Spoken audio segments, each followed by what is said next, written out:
Hey everyone, welcome back to another video. Today we are going to be talking about my self-tanning routine and all of my tips and tricks to get the best application possible.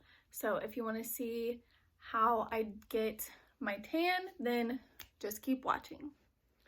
Okay, first we are going to talk about prepping our skin for the self-tanning. First tip is going to be to shower, exfoliate, and shave a couple hours before you plan on self-tanning. So to exfoliate, I like to use either a scrub or I like to just use my normal body wash with like an exfoliating mitt. I just use something like this. I got a pack of these from Ulta. This is going to help remove any dead skin or dry skin, and also if you have self-tan on that's left over, then this will get rid of everything. After you exfoliate, you do want to shave your legs and everything. That's just going to make sure that there is a smooth surface. After you shower, you do not want to apply any moisturizer. Applying moisturizer will stop the self-tan from sticking to your skin. Next, let's talk about my two favorite self-tanning products. First is from Loving Tan. I have used this tanner for years. You can get it off of their Loving Tan website or you can get it from Ulta. I don't know if every Ulta store has it, but the ones around me do. If not, you can get it on Ulta online. And it is the Loving Tan 2-Hour Express Deluxe Bronzing Mousse in the shade Dark. I have also used their regular mousse in the shade Ultra Dark and not the 2-Hour Express one, and that one works well. I do feel like the dark in the 2-Hour Express is just as dark, if not darker, than the Ultra Dark. But I love the 2-Hour Express because it gives me the option to only leave it on for 2 to 3 hours or to leave it on overnight. I will normally use this one overnight regardless, but there have been times where I have decided I want to go do something and I need to be tan, and I just throw this on for a couple hours and then shower it off and I'm good to go for the day. My other favorite is actually a new favorite. I just recently tried this and I instantly loved it. So this is the Bondi Sands Self-Tanning Foam in Ultra Dark. So I got this from Walgreens. It's a little bit cheaper than the Loving Tan. The Loving Tan, I believe, is $39 for this one, and this was $26, I think. But I do love the color on this and the smell. It smells like tropical coconuts whenever you apply it. So this one is not an express one. It is one that you need to leave on for 6 to 8 hours. So I do apply this one and leave it on overnight. So I'm going to talk about differences a little bit. So the Loving Tan, they both have a color guard. The Loving Tan is one that I can literally put on and go about my day. If I need to run errands, it's fine. I don't look ridiculous or anything like that. The only time I don't go out of the house when I have self-tanner on is if I have it on my face, because that always looks crazy. But this one, I have multiple times put this on and then went to work, gone about my day, and been just fine. This one, on the other hand, the color guard on it, it's a really, the tan is a really olive undertone, and the color guard, me personally, I feel like it makes you look a little green, which sounds weird, but the color guard just does have a very olive green undertone. So when you apply it, you can see the tan applying, and I feel like I have a really blue-green undertone to my color. When you rinse this off, that does not stay, but this is one that I cannot like go run errands or do anything. I have to stay in my house when I apply this, which is why I just apply it before bed and go to bed and just rinse it off the next morning. And then the other thing is the Loving Tan dries pretty quickly, and I don't feel like I get very sticky or anything like that, or I don't get very much transfer like onto my clothes or sheets. Obviously, if you're wearing like white or anything like that, it is going to transfer. I do have white sheets and comforters on my bed, so I always wear like long sleeves sweats whenever I'm wearing a tan to bed. The Bondi Sands, that is like the only con, I guess you would say, that I have with this, is that I do feel like I remain pretty like tacky, sticky maybe.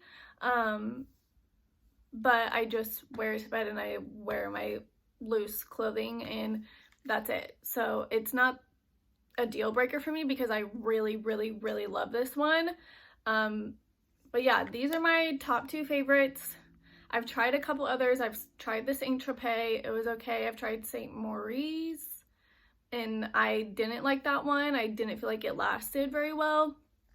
These last me a good week solid.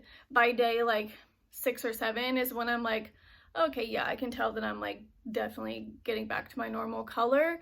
But I normally will do these about once a week if I'm keeping up with my tan.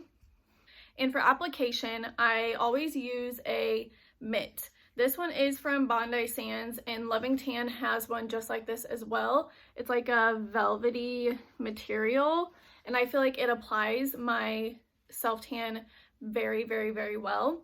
I just slip this on my hand, pump the mousse, and just apply it all over.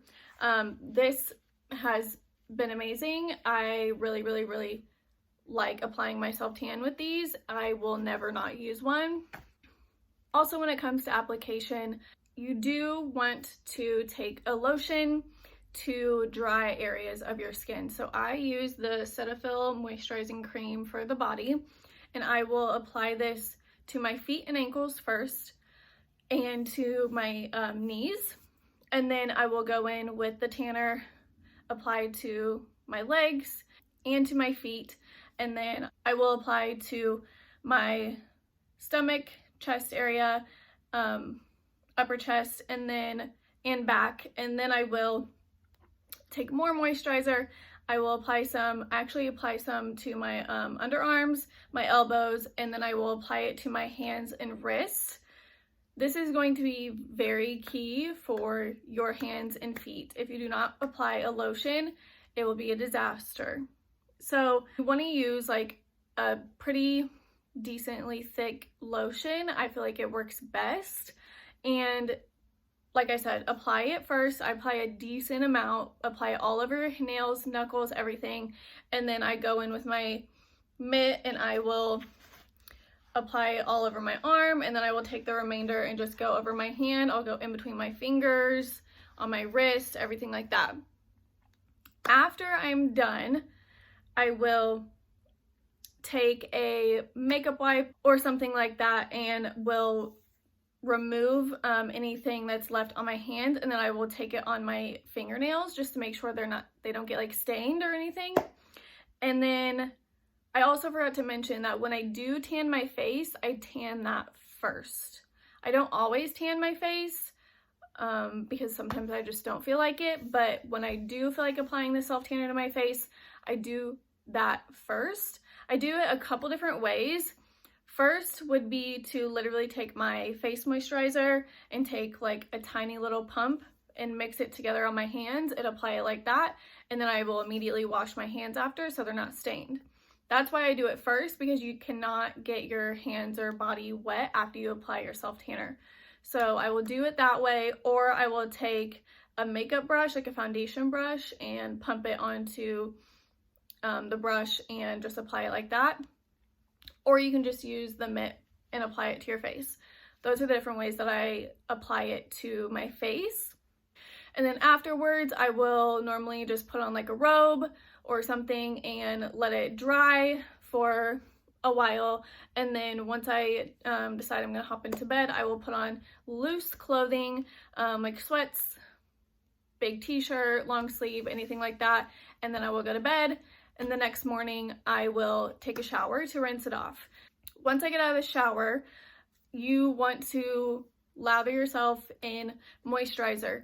Your tan will last a lot longer if you stay moisturized. So after every shower, hydrate your skin. That is going to help your tan last as long as possible. If your skin is dry, it's going to start flaking and it's going to just remove the self-tan completely. So this is really, really, really important. I will lather myself in this after every shower, and that's what keeps my tan looking nice for as long as possible. And last thing I want to say is that self-tanning takes a lot of patience and time and practice to get everything the way you like it. So like even my hands, like after day one, like they're really not bad. My like wrist is looking really crazy right now, but that I just must have not wiped enough of it off with the makeup wipe. But I feel like my hands don't look terrible. It's just trial and error. Be patient. Use this time at home to practice. So this is after I self-tanned last night. This is my color, and I used the Bondi Sands tan. This is what I'm using right now. My Loving Tan is completely gone. I haven't repurchased it yet because I went and wanted to try this one. But those are my two favorites, and those are all of my tips and tricks to getting a good self-tan application. I do have some footage of me applying my self-tan last night that I am going to insert at the end of this video so you can see the process of me applying it to my body. And that is it. I hope you guys enjoyed this video, and I hope you thought it was helpful. So go ahead and like this video, give it a thumbs up. Please subscribe if you haven't already, and I will see you in my next video. Bye.